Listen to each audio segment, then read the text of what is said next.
My lords, it was profoundly moving to sit together in this chamber and listen to His Majesty the King speaking to the nation and Commonwealth of his profound thanks to his mother, Her Majesty the Queen, the late Queen, and of his commitment to follow her example of selfless service. That resonated deeply. As I was travelling here today, I wish to share two conversations. One was on the underground, when someone looked across and said, "You must be busy at the moment." And guessing what this was leading up to, I said, "How is the news of the Queen's death affecting you?" He said, "I've just been with my mum, who came to this country 70 years ago. She is now 74.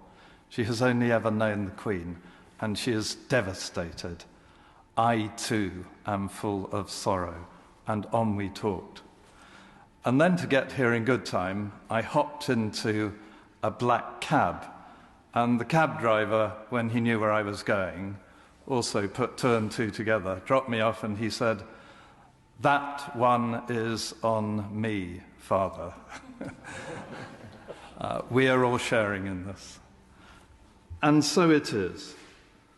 The tributes paid in this house and in the other place have rightly dwelt upon both personal reminiscences and the place of our late sovereign in the life of the nation. I too, like my fellow prelates, have made my way to Sandringham in the depth of winter. Like them, I have both made my homage in due time and faced the Supreme Governor of the Church of England across a jigsaw puzzle. I have had my sermon judged and been put at my ease in spacious hospitality. We have, my Lord, since the news yesterday, been thinking deeply about what we knew of Her late Majesty in the light of our loss. I have one particular observation to make. As your lordships know, my diocese covers the boroughs of South London and East Surrey. And near where I live is the magnificent edifice of Streatham Public Library, to which was added in 1912 a truly splendid clock by public subscription in memory of the late King Edward VII, who died 2 years previously. A little further, again by public subscription, is a monumental statue of the same king at Tooting, Broadway. I mention this because both stand out and both were by public subscription, and thus reflected the sense of people of the day as a tangible means of expressing thanks and making their own tribute. I wonder what we might say and do in response to the life of our late Queen. My lords, there are many tangible tributes we may make in the coming months and years to Her late Majesty the Queen. But I think one of the greatest tributes would be to take to heart the sense of vocation and service she embodied in her role.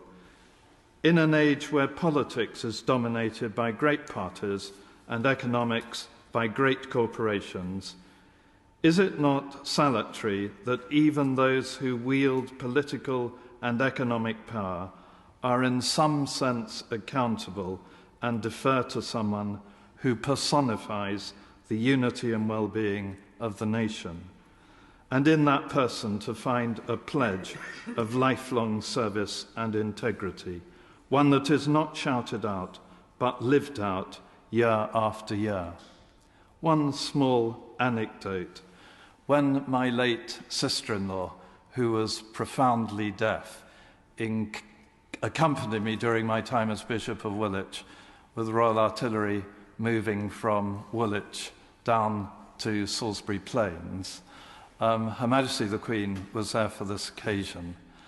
And she spotted that my sister-in-law was wearing a Duke of Edinburgh gold badge. And she went up, and as soon as she realized she was deaf, her face lit up and non-verbal communication took place that was of the deepest and most wonderful level. And my sister-in-law felt that she had had a wonderful conversation with the Queen not least saying about deafness in her own family. And I think her capacity to reach out, particularly to those who live in this life with great challenges, with disabilities, with learning difficulties, and with many other challenges, was a real hallmark of her own integrity. My Lords, Her late Majesty the Queen spent her long life in service with an uncomplaining dedication that she derived from her pledge to us and her duty to God, who called her to be our Queen. And so in audiences and walkabouts, at her official boxes, in correspondence, at investitures, before military personnel, before crowds, at great national occasions, in countless private moments, in numerous personal kindnesses, and in her prayers, she did not fail us. May we, my Lords, embody these standards in the vocation we have been given. That would be a fitting tribute. Thanks be to God. God save the King. Yeah.